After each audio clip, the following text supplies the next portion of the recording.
Hi, Manoj. Can I start now?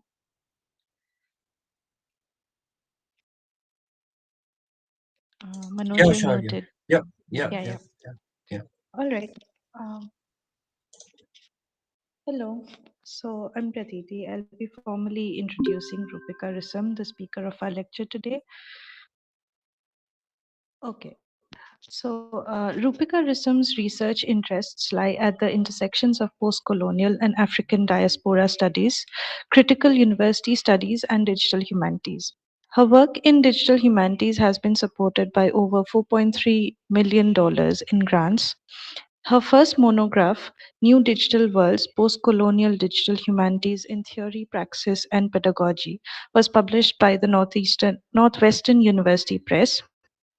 She is the co editor of multiple volumes, including Intersectionality in Digital Humanities, published by ARC Humanities Press in 2019, and South Asian Digital Humanities Post-Colonial Mediations Across Technologies Cultural Canon, published by Routledge in 2020, and the recently published Anti-Racist Community Engagement Principles and Practices, published by Campus Compact or Stylus. And her recent publication has been awarded the International Association of Service Learning and Community Engagements 2023 Diversity, Equity, and Inclusion Award.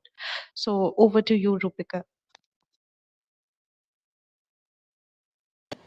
Thank you so much, Pratiti. Thank you to Manoj and Pramod for organizing this event and inviting me to be here.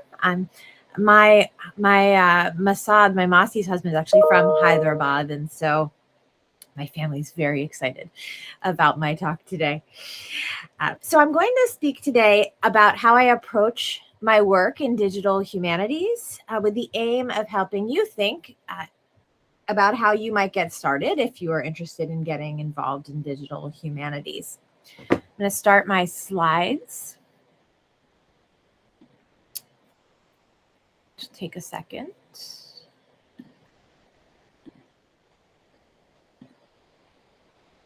So there are three themes that run throughout my talk that are the best advice that I have for digital humanities. So I want to foreground them here for you first.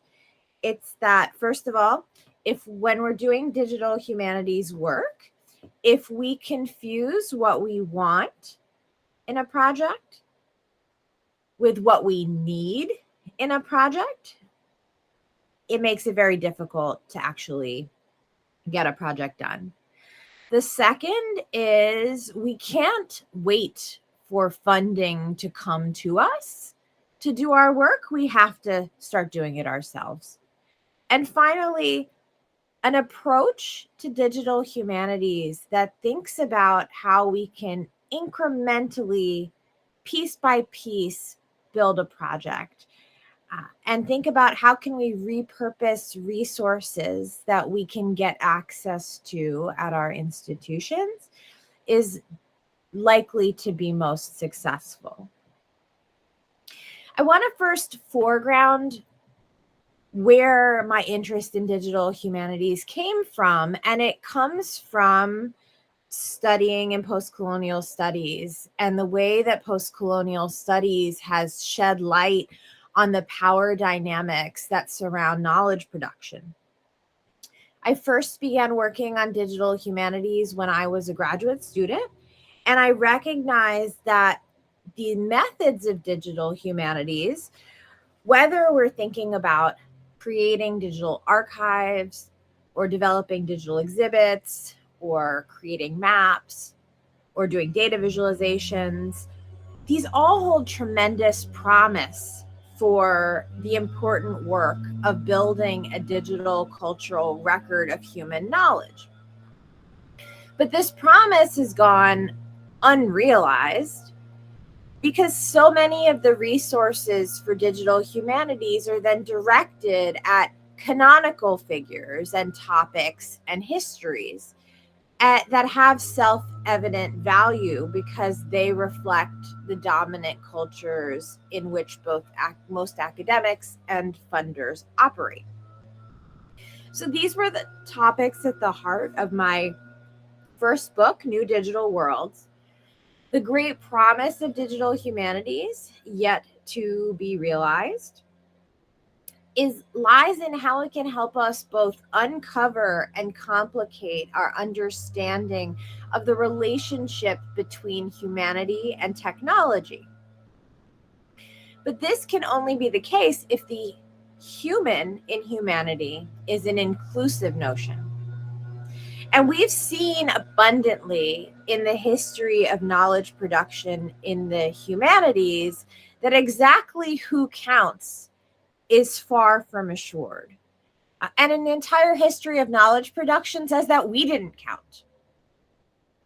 Edward Said pointed this out dynamically in Orientalism when he proposed that scholars constructed a notion of a deficient East against which Europe could define itself as civilized and justified in colonial domination. The question that my work has really asked is digital humanities rehearsing this very dynamic that Said identified and doing so on the digital bodies and the digital borders that have become part of knowledge creation in the 21st century? So take, for example, how projects on the great dead white men of British literature, like William Blake, have managed to get support and funding and have been developed decade after decade. But when those of us are looking for support for work on non-canonical topics, we discover that the lack of canonicity of our topics itself becomes a reason not to support our work with funding or not to publish our work when we go to submit to journals or to write books. In an environment in which the work that we are interested in doing may not be understood as inherently valuable, whether because the topic itself isn't legible as important or because people don't understand the value of digital humanities itself, sometimes we have to just start doing this work ourselves. And this is the case for, and usually the origin story of most of the projects that I run. And I'll speak to one briefly before moving into a kind of way of talking about a way of thinking about digital humanities if you're trying to get started. So Reanimate is an intersectional feminist publishing collective that produces open access digital editions of writing by activist women in media. We've repeatedly been turned down for funding because of that. And it's a total trap. No one has heard of the women that we want to write about, and therefore our project is not worth funding. But how will anyone know who these women are if we are unable to do our project? And actually, Reanimate started precisely due to this problem. My co-director, Carol Stabile, had written a wonderful book called The Broadcast 41, which was on women who had been blacklisted from the media industries in the US in the 1930s and 1930s, 1950s. And while she was doing research, Carol came across these wonderful unpublished writings by women and women of color. And she asked her press, Goldsmiths University Press, can I do a companion volume that publishes the actual words of these women? And Goldsmith said, sorry, no, there's absolutely no market for that. And so there's the trap again. How can you create a market or create interest in these people when the reason for not being able to publish them is that they are not important enough? And so when Carol told me this story, I said, well, let's just do it ourselves. And so we did. We looked to ways we could scrape together resources from our universities. So I was able to get one research assistant student, a graduate student, and Carol was able to get 2 undergraduate research assistants to help us prepare the manuscripts. And this ended up becoming a really valuable experience for the students who they gained editorial skills.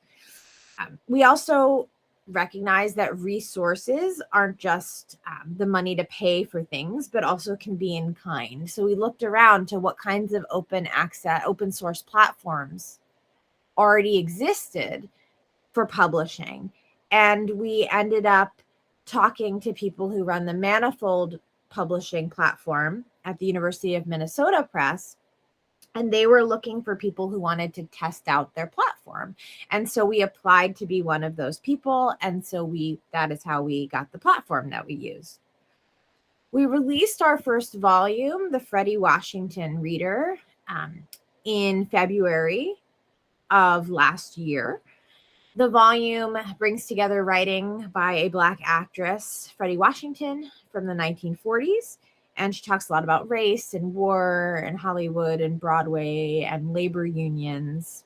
And we released our second volume later last year, the Ada Journal Reader, which brings together writing from Ada, a journal of gender, new media, and technology, to celebrate 10 years of the journal's founding. And there's a lot more in the pipeline. Project that I'm hoping to get started on the year after next is that one of my Masi's, who's now passed, had started and run a newspaper in Kashmir, an independent newspaper, for a number of years. And so I'm hoping to digitize her work and interview some of the people that she worked with and make the work from her paper preserved and shared with people. So ironically, the project has actually helped create a market for publishing, simply for showing that we can do it ourselves. So eventually Goldsmiths University Press came back to us and said, hey, do you actually want to do that volume that Carol proposed with the writings of the women? Because they saw that there was interest from our digital project. And so that's going to be coming out in January of 2024. And we're also going to do a digital version, a digital companion, to make the writing accessible to everybody, not just people who can buy the book.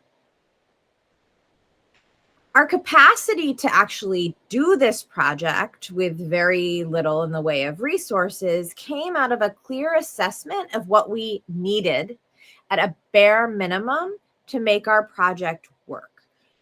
And so what we really needed was a platform. So we looked for freely available platforms, and we needed some support for editing. So we looked to opportunities to pay students to work for us. But this meant putting aside what we wanted.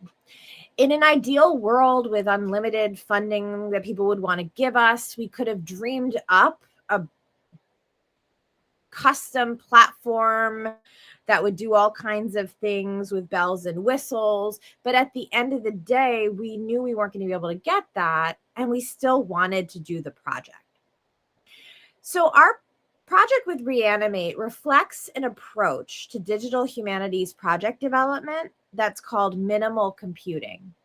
And as I note in New Digital Worlds, a minimal computing approach is really useful for those of us who work under constraints.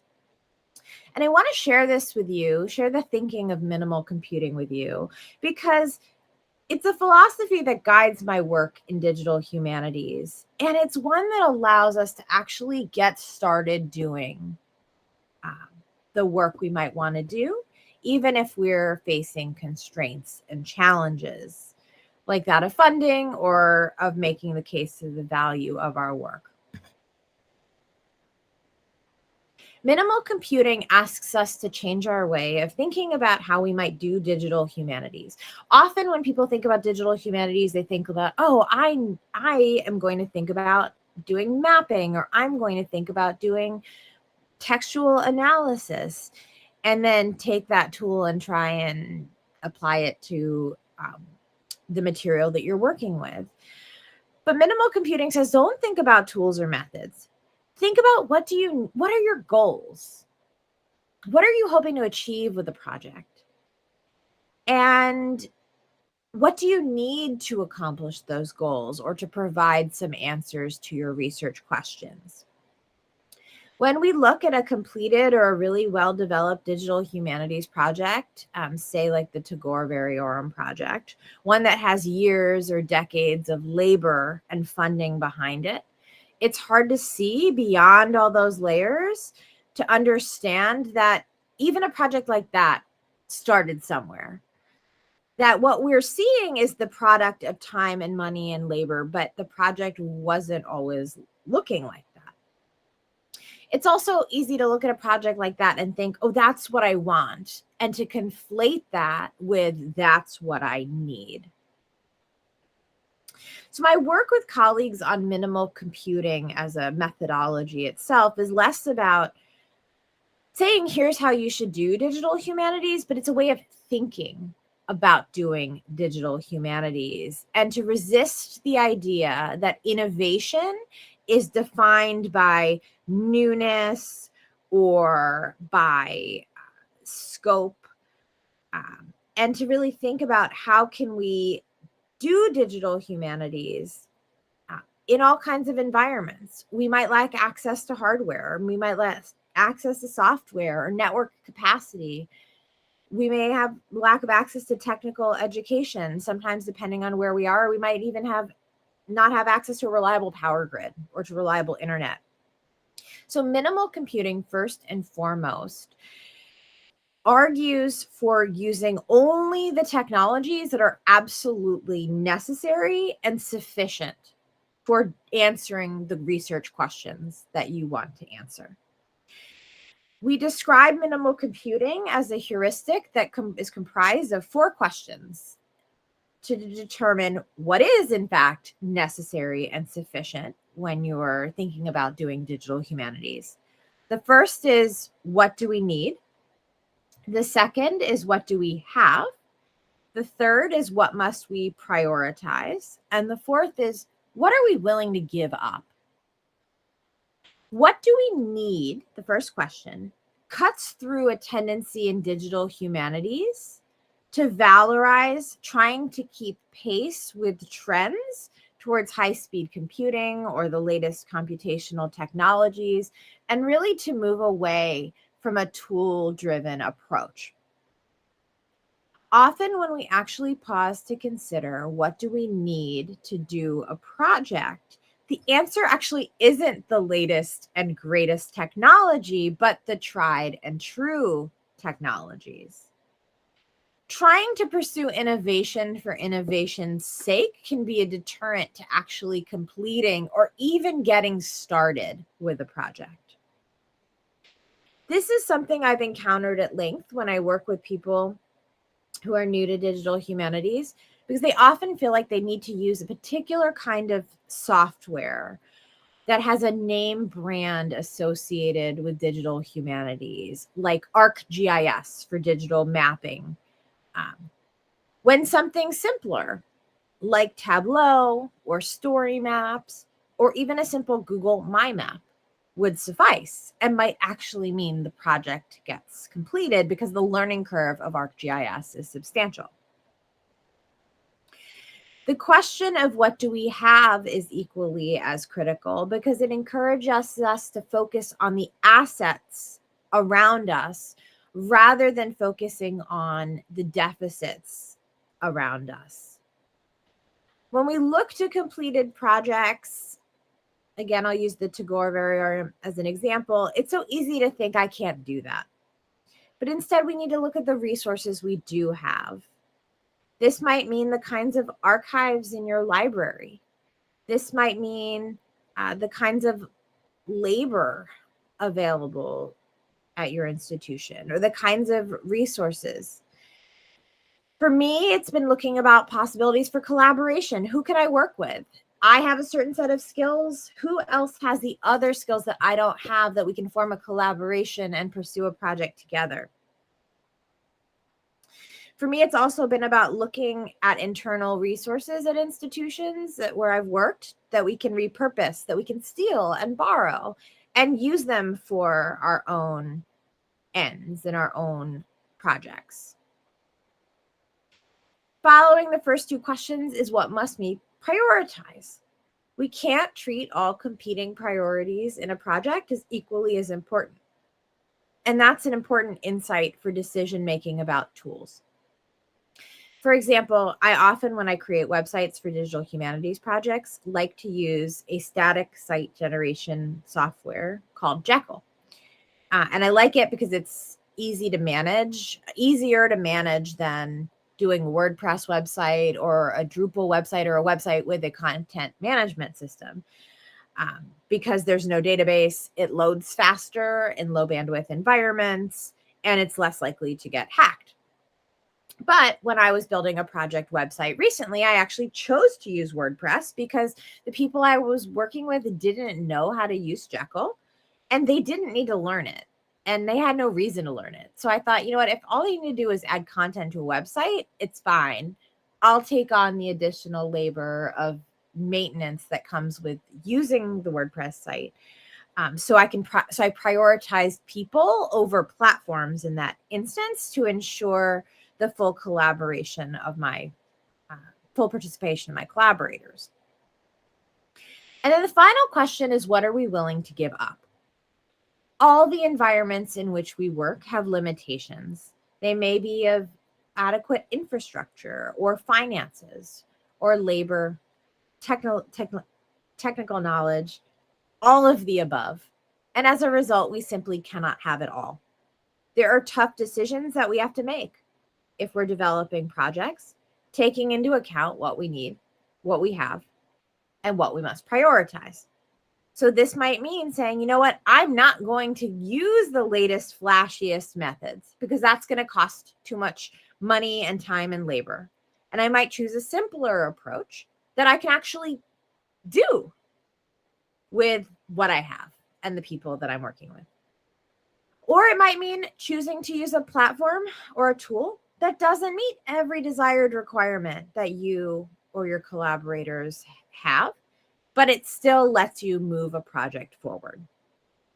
So the minimal computing stands in stark contrast to an implied maximal in digital humanities projects, where maximal means your design choices weren't made by putting the question of what is necessary and sufficient at the heart of making decisions. So these kinds of questions of minimal computing lie at the heart of all of my projects. And by taking this approach, I've actually been able to get some work done. I'm going to share a couple examples of how this approach has led to making really small scale moves in my work incrementally over time that to ultimately get towards something bigger. A few years ago, actually, it's probably more than a few years ago, it's probably like 7 years ago at this point, I began exploring data-driven approaches to Black diaspora studies because actually my work in postcolonial studies has been thinking about the Black diaspora. And this first started with my work on W.E.B. Du Bois, a preeminent Black intellectual in the United States. And I've been exploring how data can address some of the myths that surround Du Bois's career. The conventional narratives of Du Bois's biography say that he cared about African Americans for the first part of his life, and then around 1930 or so, turned his back on African Americans and instead started focusing on anti-colonial movements around the world. And actually, in the Du Bois archives, there's exchanges between him and M. Baker on the situation of Dalits and African Americans. But this narrative of Du Bois's life that says, you know, at one point he cared about African Americans and then he changed his mind and then he cared about colonial subjects is a fictional one. Throughout his entire career, Du Bois saw a mutual relationship between Black people in the US who were living under oppression and the oppression of colonized people around the world. And so I've been trying to use data to think about how do we tell a different kind of story.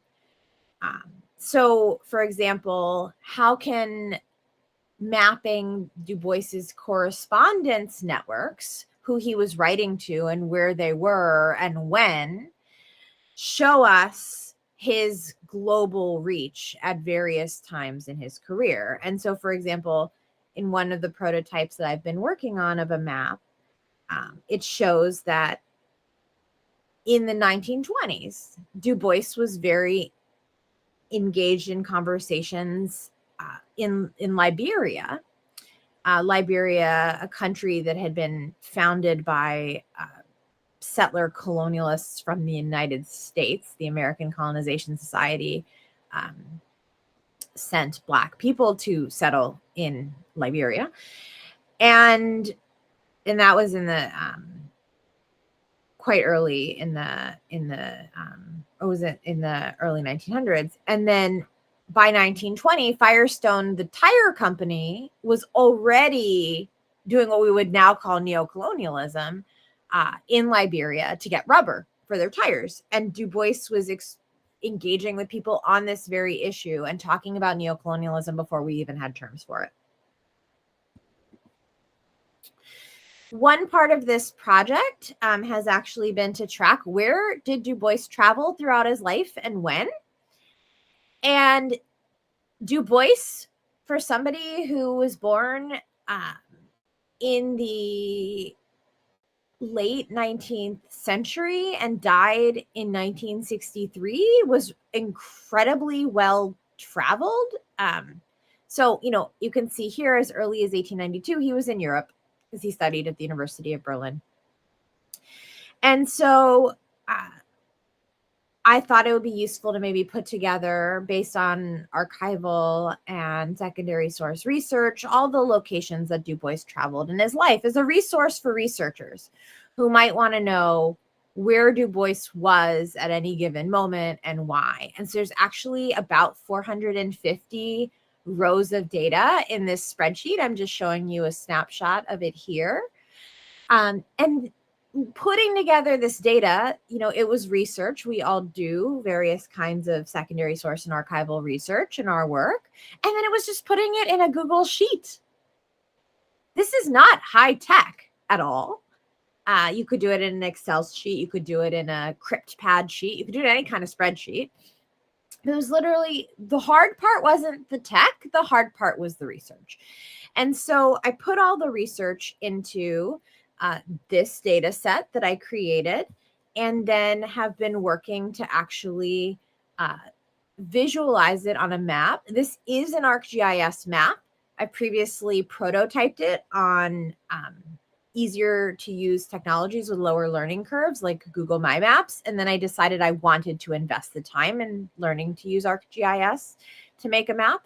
And so it's an animated map, and you can click on any of the points on the map and learn about where Du Bois was. You can narrow down the map to a certain time period to see where was he traveling during a particular time period. It's been really exciting. And I've also been able to work with students. So I have a couple students who worked on this with me, doing some fact checking on the research, and also, thinking about what should this map look like and what kind of decisions should we make with it. So you can see an example of here of what the kind of information that you can find. It's actually all the information from the spreadsheet just goes into this map, basically. My work on Du Bois made me interested in broader questions of who was active in Pan-Africanist movements, aside from the obvious figures that people talk about, like Du Bois or Kwame Nkrumah. So I decided to create data sets based on archival research containing the names and biographical information of who attended Pan-Africanist events between 1900 and about 1960. And so you can see this is the GitHub repository where the data is housed at the moment. And so again, doing some archival research and some secondary source research, putting it in a spreadsheet, not high tech. And this became the genesis for linking the Black Atlantic, which is a project I'm working on now. It's like an extension of this Pan-Africanism data project. And I'm working on this with the African American Digital Humanities Initiative at the University of Maryland. And the purpose of our project is to think about how do we make data sets that researchers create, often without knowledge about data, useful and available for each other. Because the data sets in and of themselves, absent any kind of map or anything like that, the data sets themselves are very, very useful and full of scholarly knowledge. So this is the vision board that I created when I applied for the fellowship with the African American Digital Humanities Initiative. And it's meant to articulate how I wanted to bring together the work of other people who were creating similar data sets. So while I was doing the Pan-Africanist event data set, I was focused on events in the US and Europe, and at that time colonies and later countries in Africa. Meanwhile, my colleague Edward Arriaga, who's at Clark University in the US, was actually doing very similar work for the Caribbean and for Latin America. And then meanwhile, colleagues in Europe were working on a project where they were researching who attended Afro-Asian solidarity events like Afro-Asian Writers Conferences and Bandung conferences. And I was thinking, how do we think about these issues together? How do we aggregate our data? And so what we've developed from our work is an approach that actually uses Wikidata, which is the knowledge base that lies under Wikipedia. And so you can see here we have some of the Afro-Asian Writers Conference data in Wikipedia. These are participants. If they weren't already in Wikipedia, they were added to this Wikidata. Their names were added. If they were already in Wikipedia, we added their attendance at this event to the Wikidata entry for the person. So you can see here an example of the entry for Richard Wright in Wikidata. The Black writer Richard Wright was very famous in the 1930s in the US for his novel Native Son and his memoir Black Boy, but also attended the Bandung conference and reported on it and wrote a book called The Color Curtain. This was Wright's Wikidata. This is Wright's Wikidata entry, and we added participant in Afro-Asian Conference to his entry. And so it's been really exciting. I've worked with David Squires, who's a Wikipedian and really into Wikidata in the UK. He has a PhD in history, but went into industry and works in the tech sector, but misses, being an academic. And he was interested in getting involved with this project because he really thought that Wikidata would be a great way, without having to build something new, to help pool all the data that many of us are creating. And so what I've seen, for example, now is that sometimes on the Wikipedia talk pages where Wikipedia editors are thinking about whose entries are missing, I've seen people pulling in lists of attendees from these conferences that we've added to Wikidata, saying, oh, look, here's women that people aren't talking about, and we want to research them and create entries for them on Wikipedia. So it's actually, that was not an intended consequence of doing this work, but it was an exciting unintended consequence. And now what we're doing is trying to think about how do we create an easier way for researchers who are creating data sets without really thinking, who are not thinking about the technical aspect of these. Is there a way that we can write some code, for example, that would reconfigure their data set into a format that we could then easily ingest into Wikidata. We're also working on a website to share the data itself just online. You can see here a prototype for the linking the Black Atlantic website. And it's essentially using a WordPress plugin and then a tiny bit of customization with cascading style sheets or CSS to have a website where people can access and search and download our data. So it's not just living on the GitHub repository. And what you see here, these big black blocks, is us experimenting with how can we actually make the absences in the data visible.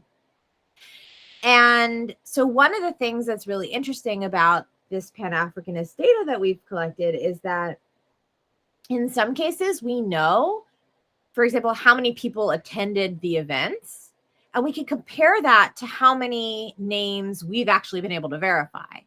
And so it's almost like a known unknown. We know how much we know and how much we don't know. And so we're thinking about how do we actually call attention to the gaps? Because sometimes with digital humanities projects, people are so focused on what's available that they don't stop and think about what's missing. And so, here's an experiment in putting in black cells to say what's missing. And then at the top, you can see a bunch of black rows, and that represents, those are all the people we couldn't find. Now, we've actually, in consultation, are probably going to do some other color. We might do like a shading or something like that rather than black, because we felt like this looks like the redactations you find in declassified documents. And so we felt like it's not that these are redacted and we don't want to convey a sense of redaction, but a sense of missingness. So we're thinking about, what color should this be, or are there certain effects we should put in in each cell? But at the same time, we don't want to make this completely unusable or alienating to the users. So it's really a balance between those questions. So those are that's a long kind of story about how incrementally building over a small scale, starting with what I could do myself, creating relationships is a way of being able to develop substantial projects. And I just briefly, before I wrap up, want to say a bit about the Digital Ethnic Futures Consortium, which is my current very large project that has a $3 million grant. But when I say that it's easy to look at digital humanities initiatives and when you're at an early stage and not see years of work and layers of effort behind something, that's true of DEF CON, as we call it. The origins of DEF CON lay in work that I undertook with colleagues at Salem State University, which I worked at for 9 years until 2022 when I left to go to Dartmouth. When I came to Salem State, I was the only digital humanist, and that's a very common circumstance in the U.S. That you are the only one, unless you happen to go work at one of the places that has invested in digital humanities, which is why I left and went to Dartmouth. But so I was the only one. I had a heavy teaching load. I taught 4 classes each semester. We had no money, and I had no digital humanities colleagues. And I thought, okay, well, you know what? There may be nothing, but there could be something, and we can build something. And so what I knew I needed was partners and collaborators. And my first stop was the library, because at many universities, librarians are really excellent collaborators and excellent partners. They have all kinds of expertise. Librarian expertise itself has some interesting crossovers with digital humanities knowledge, but also librarians know things that faculty and graduate students who aren't in library school do not. So my first question, minimal computing style, was what do we have? And in the library, I met our archivist, Susan Edwards. She hadn't done digital humanities before, but she knew what it was. She had heard of it, and she was curious. And she brought so much experience to the collaboration that I didn't have. She had been at Salem State for 20 years, so she knew people. She had institutional memory. She knew about our archives, so she was our archivist. And she had experience teaching students how to work with archival collections. So we set about looking for what kinds of resources were there around Salem State that we could repurpose. We hoped that if we could tap into existing sources of professional development, we could try and get buy-in from our colleagues on something that was unfamiliar to them because it came in a familiar format.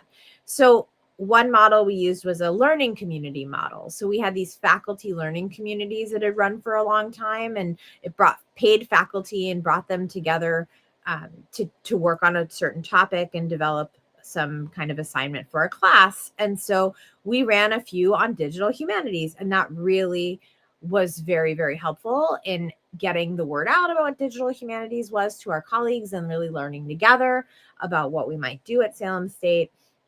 And because we had generated interest through that, we were able to then show we had a case for more support for digital humanities to our institution.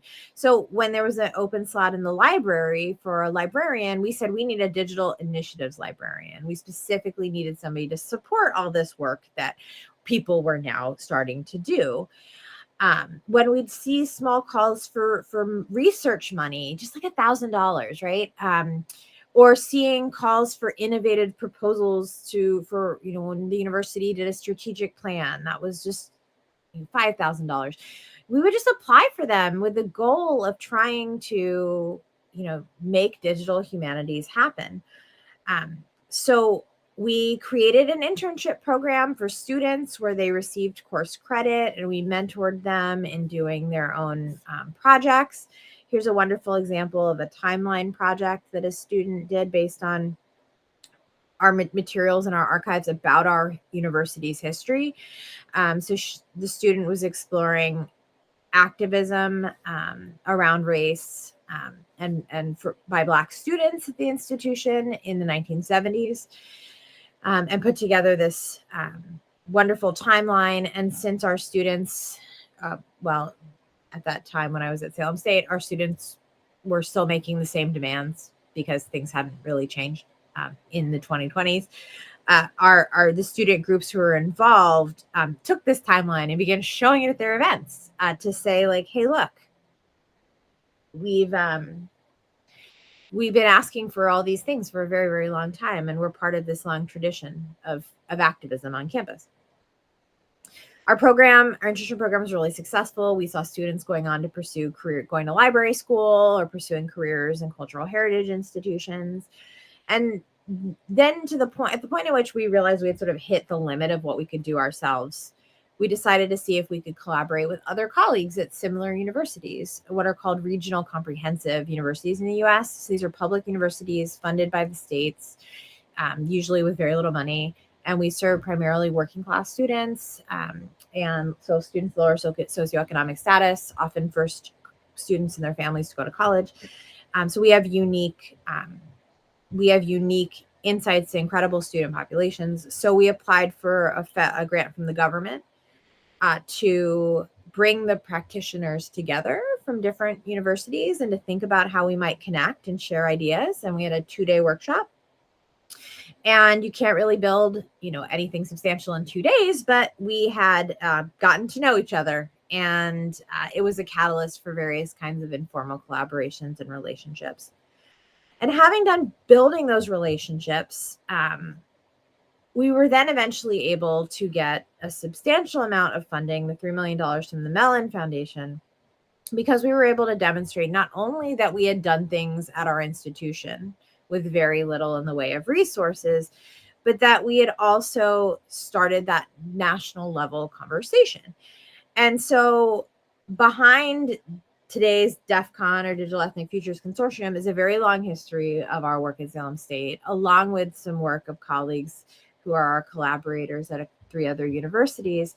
And our aim is to really share resources with colleagues at other teaching intensive public institutions in the US to help them advance their own goals. So the key takeaways that I want to leave you with, that I've been trying to illustrate throughout my work, is that if we confuse what we want for a project with what we need or what we think we need, we make our own lives difficult. We cannot wait for the funding to do the work we need to do. We just need to get started and to really look around and think about what are the resources, the people, the potential collaborators, the potential source of funds around us that we can use. Of course, nothing I've talked about happened overnight. What I've talked about here is basically the last decade of my life. But if we'd never gotten started with the little things that we did have, even just our own knowledge, we'd never have been able to build what we've gotten to now.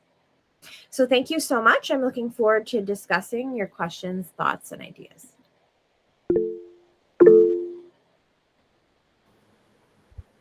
Thank you so much, Dr. Risam. This is Atul from Indian Writing in English Online. Thank you so much for that talk. I mean, you took into account the fact that most of us are beginners, and thank you for focusing on the basics, on the most fundamental questions. I hope we can now take questions and comments from the audience. Roy has a question. Roy, please go ahead. Thank you, Atul. Thank you, Dr. Risam, for the enlightening presentation. In your book, New Digital Worlds, you mentioned that the book opens with the story of a storm and how a mapathon actually counters the impact of the storm. And you mentioned how the humanities and sciences join hands to get over this, as against the rhetoric of people like C.P. Snow, who say sciences and humanities are disciplines that are separate. And I was wondering, in the book, multiple times you mentioned that digital humanities should stand against the discourse of the global north, where things are. I mean, digital humanities itself, a significant part of it is written in a way that only makes sense to the global north and its discursive, conventions. So I was wondering, because in sciences and technology in the global south, a very real problem even for brilliant scholars is their incompetence to express their thoughts in English. So when we talk of a bridge between sciences and the humanities, is there something that humanists can do for them by maybe starting a platform where they can express their own ideas so that it gets the attention it deserves, or would that be something beyond the scope of digital humanities? That's what I wanted to ask. Those are really great questions. It's interesting because in digital humanities scholarship, predominantly scholarship written in the US, there is this resistance to being what often gets called a handmaiden to the sciences. This idea that digital humanities isn't here to help the sciences. I actually don't know that that's a useful way of thinking. I think your ideas are a way more useful way of thinking, because I don't think we should fall into these binaries between science and the humanities as somehow, totally on these different planets. That the only way, the only way we can imagine a relationship between them is to think of digital humanities as a helper. What I see in what we're doing in digital humanities is that we have a very unique perspective on science and technology that comes from the humanities, particularly those of us who are thinking about it from the perspective of questions of power and questions of identity and questions of how it really matters, these facets of our identities, whether it's class or race or gender, nationality, visa status. All of these things really matter when you're doing, for example, a scientific study about public health, right? There's no way you can actually talk about public health outcomes. Let's take COVID, because we've all been thinking about it for a while. But the COVID pandemic in the US, for example, there was a huge disparity in the death rates, where Black people and people who are of Latina, Hispanic heritage tended to die more. And so really want us to look and say, what is happening there? Uh-oh. So can you still hear me? I'm getting an error message. Yeah, we Yes, can hear yes, you. Doctor. We can hear you. Yes. Thank you. So when you take an issue like that or a statistic like that and you look at it from the perspective of the humanities, you're asking, like, why? What's going on there? And then you start thinking about, okay, living circumstances and access to housing and overcrowding in housing. You think about a lack of access to healthcare, barriers to healthcare. You think about the fact that in the US, the people who are essential workers who couldn't stay home were often people who worked in hospitals, maintenance, service industry, who are often Black and Latinx. And so the humanities does bring this really important angle to these questions. Now, I am going to have to get back to you later with the actual reference to the website. But one of my colleagues, who's a computer scientist at the University of Pittsburgh, was chatting with me a couple weeks ago and shared with me this really interesting website that's meant to be a way of peer reviewing preprints in the sciences. And so it's a website that does open peer review. And so you can, anybody anywhere around the world can post their article to this website, and then people review their work openly and write reviews, and they're moderated, so you're not going to get abusive reviews, apparently. And then once it has, I believe it's 2 or 3 of these reviews that have a certain amount of stars, it gets published. And so we were talking about this platform because it's a really interesting model that's trying to rethink how the sciences operates within a more closed system of peer review. And we were sort of thinking about how could a platform like that account for multilingualism, and how could a platform like that account for the different perspectives on the science that come out of the local contexts in which everyone is doing their work. And I think really, above all, something that digital humanities has done that's not really fully realized, but has been a start that could also be useful in the sciences, is really thinking about how do we attend to multilingualism in a meaningful way. So there's actually just been a new book published on multilingualism in digital humanities that I got a notification about literally yesterday. I'm trying to try and find the name of it for you while I'm talking. But that's an area where digital humanities has really tried to talk about and think about what happens in scholarly communications that can create space for multilingualism. And I'm actually writing a piece right now about how do we reframe the work of editing, like journal editors, and as a way of creating space for multilingualism. So there's still so much work to be done in that arena, but I think that's some of the places that we've gotten started.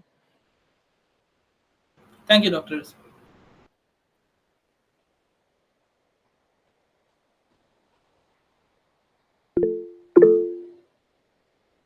Yes, Laboni, go ahead. Hello, Dr. Risam. Thank you so much for that wonderful talk. My question is a very basic one. Keeping the minimal computing thing in mind, how would you define digital humanities to an absolute novice in the field, preferably from the global south? Yes. Okay. The first thing, well, let me go with the definition and then say something else. As far as the definition is, any kind of using of digital or computational or media tools to study history, literature, culture, art. So it could mean making a map. It could mean doing a data visualization. It could mean creating a digital edition like we did with Reanimate. It could mean putting It could mean, I'm going to pause there and stop giving you examples. And so it really is that way of thinking about the intersections of the tools that are available to us and humanities research. So, I mean, I've seen digital humanities projects that are Instagram accounts. So it's not like there's like a certain set of, methods or tools that you have to use. The other thing that I want to say about this important question is that oftentimes I see that the scholarship on digital humanities that's produced in the US, Canada, and in particularly Western Europe has become the canon of digital humanities scholarship. And actually, New Digital World was written to like try and poke at those people and to say to them, like, you need to think about changing how you're doing things because you are replicating colonialism.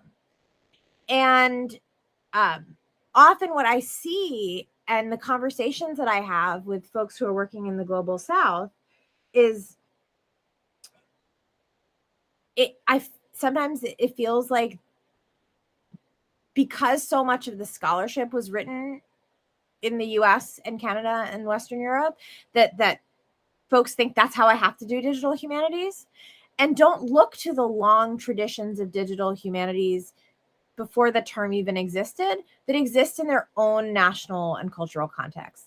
So I have an article in South Asian Review from a long time ago where I talk about various really important digitization projects that were done in India and Pakistan. And I said, go look to that. And now there's tons of work coming out on digital humanities in India. Look at that. Look to the work of people working in your context. Not to say like don't look at work in the US and the Canada and Western Europe. It's fine. You might get ideas or things that might be useful for you, but don't take that as like that's what digital humanities is, because digital humanities is sufficiently vague enough that as long as you're somewhere in the vicinity of technology and the humanities, the world is open to you to imagine and to experiment and to play and to do work that you think of. And so you shouldn't feel hemmed in by these definitions. Thank you so much, Dr. Risam. May I have a follow-up question, Atul? Yes, sure. Go ahead. Go ahead. Thank you. Speaking of the kind of emulation of the West, which we do in the global South, a question a colleague and I were just discussing was when we do minimal computing, a question of prestige comes into using certain models which are emulated in the West, particularly in the global South. Like there is a prestige associated with models used in the West or certain platforms or softwares used in the West. So, how do we navigate that when it comes to trying to garner any kind of support in the global South? Yeah, I think that is a really excellent question. It's also a really important question. The thing that's ironic is that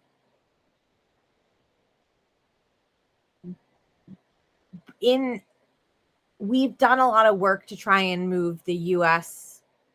I'll just speak about the US because that's primarily where I work, where my efforts are focused. We've done a lot of work to move the US away from that. It's only just started to try and open up that space of thinking about what digital humanities is.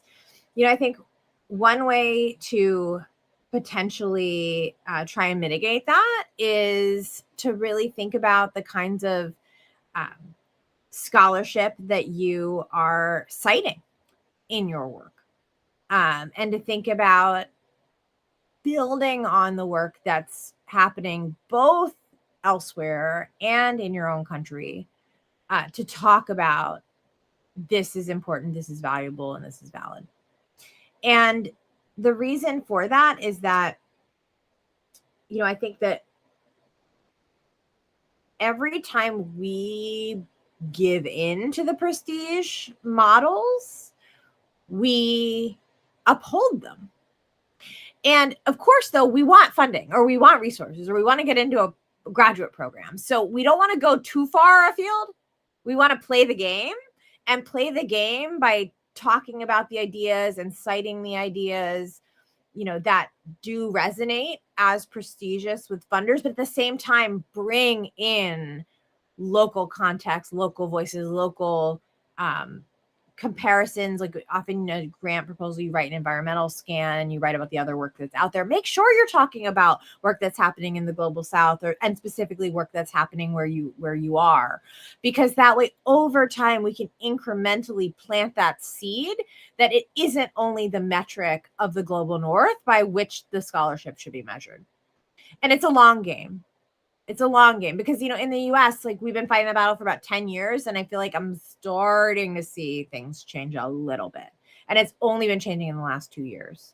And so it's not an overnight solution, but it's if you think about it as, over time, we might be able to have less reliance on like things that are canonical. Because the dynamic for me doing the work that I do in Black diaspora studies in the US is that the work that I do is the content itself is considered marginal. So I'm having to show like why this content that's marginal and these methods that are marginal are still inherently valuable. And the way I often do it is trying to point to existing scholarship and say, hey, there are connections there. And probably one of my most, if not my most cited article is on intersectionality in digital humanities. It's called Beyond the Margins. And what I did in it was basically say, digital humanities needs to think about intersectional feminism. So thinking about the intersections of race and gender and class and other facets of our identity. But the way I did it was go back to old digital humanities projects and say, oh, here's a trace of that there. Here's a trace of that there and there. And those projects never defined themselves as intersectional feminist projects, but by making it appear that I've not just shown up and said, oh, here's a new idea, you should all adopt it. I was sort of appealing to the idea that you've been doing it all along. And so like, these are some of the strategies we can use to try and play the game to make our work legible. Thank you so much, Dr. Risam.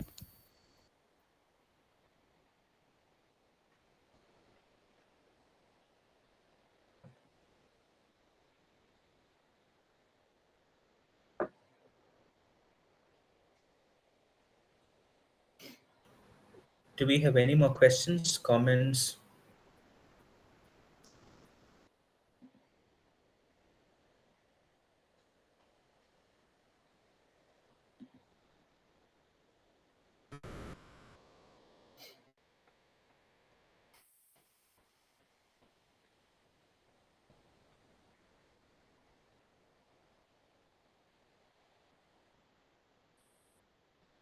I'll just say that, I'm happy I'll put my email in the chat if anybody has follow-ups later or wants advice or needs help or anything like that. I'm more than happy to talk further.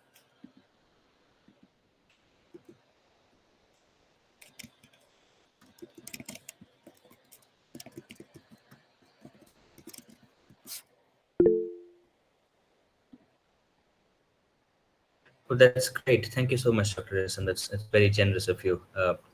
If you have any more questions, comments to Dr. Risam's talk.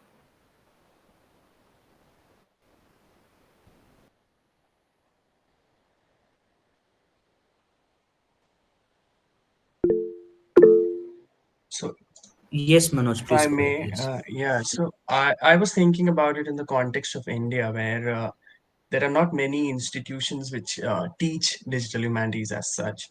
I mean, there are no, I mean, in our university, there is no course as such on the digital humanities. And I think there are very few IITs which do it, I think, but there are not many institutional sources which we can rely on to actually begin our training in the digital humanities.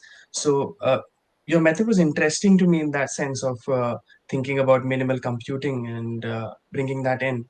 to the everyday doing of digital humanities in the uh, but how do you tread this gap between the traditional humanities way of doing things and the resistance therein, and uh, to the ways of doing digital humanities, which we need, I mean, which we see every day in the sense that the way we are in the world right now. So how did you navigate that, or did you face any sort of resistance in the movement from a traditional doing of the humanities to a digital? Thanks. Yeah, absolutely. So one thing I want to say is that the situation in which you don't have access to digital humanities classes or a course or a degree, that is very much a problem that we experience in the US as well. And so my, Digital Ethnic Futures Consortium grant, like most of the money is actually spent on trying to get people to develop digital humanities courses to make it more accessible to students. Because I would say England is probably very good at this, and a couple places in Germany. But by and large, most students don't have access to digital humanities programs. And it's tough. And part of the reason that they don't have access to digital humanities programs is precisely the dynamic that you mentioned, which is this tension between so-called traditional humanities and digital humanities. I think there's a couple of reasons for this. Globally, digital humanities has been sort of perceived as something that's exciting and new and connected to the growing way that our economies are dependent on data and big data and AI and machine learning.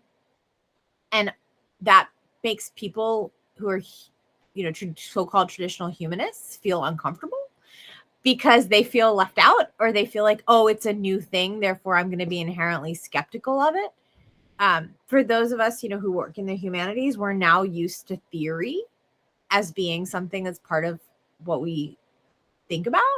But even when theory started, it faced the same kinds of suspicions and criticisms and why are you doing this thing? This is not what we do.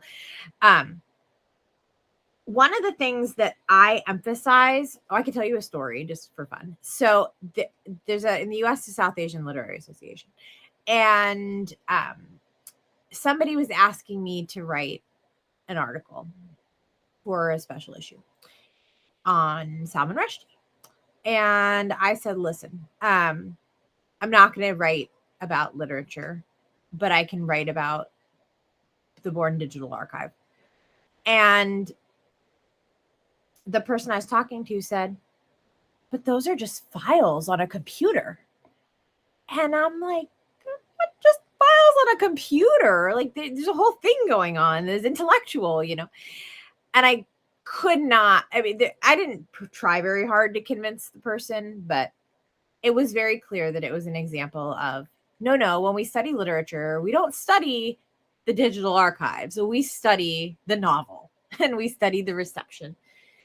And so, funny enough, 6, 7, 8 years later, I get a message from that same person who was an older, preeminent person in the field saying, I am so sorry for saying that digital humanities are just files on computers that are not important. And I felt so vindicated because I thought, okay, it has made a difference.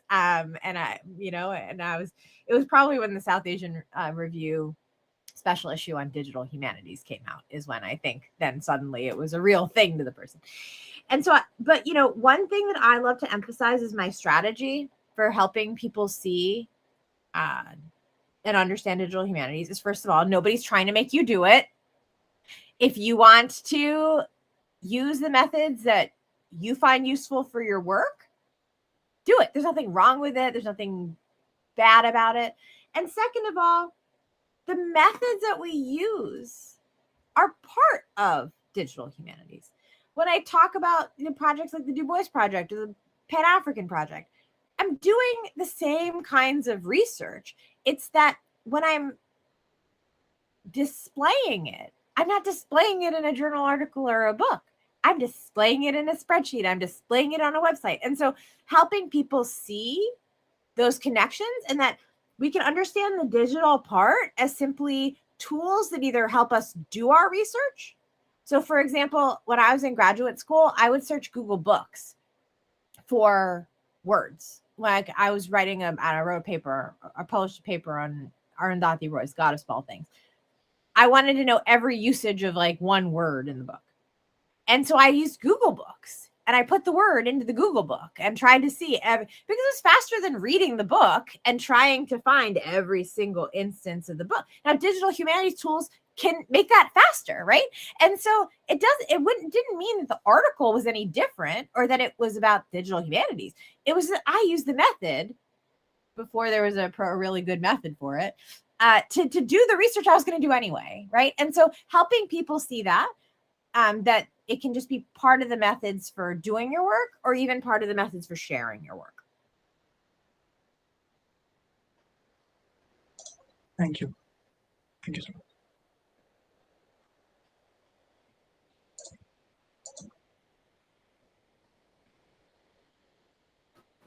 Thank you so much, Dr. Risam. And if there are no more questions, may I invite Lakshmi, who is a PhD student in the department, for a formal vote of thanks? Thank you, Atul. On behalf of IW Online, a sincere thank you to Dr. Roopika Risam for graciously accepting our invitation. Thank you for sharing with us the work you do and have been doing. Like Atul said, most of us are very new to digital humanities, and your talk was very insightful. And thank you once again for familiarizing us with the ropes. I would also like to express my gratitude to IOE for funding the lecture series. Thank you to Professor Anna Kurian and Professor Pramod Kenair, the coordinators of the series. A special acknowledgement goes to Pranay for tech support. And last but definitely not the least, thank you to all the scholars and other participants for attending. Thank you so much. Thank you. Thank you, Dr. Risam. Thank you so much. Thank you.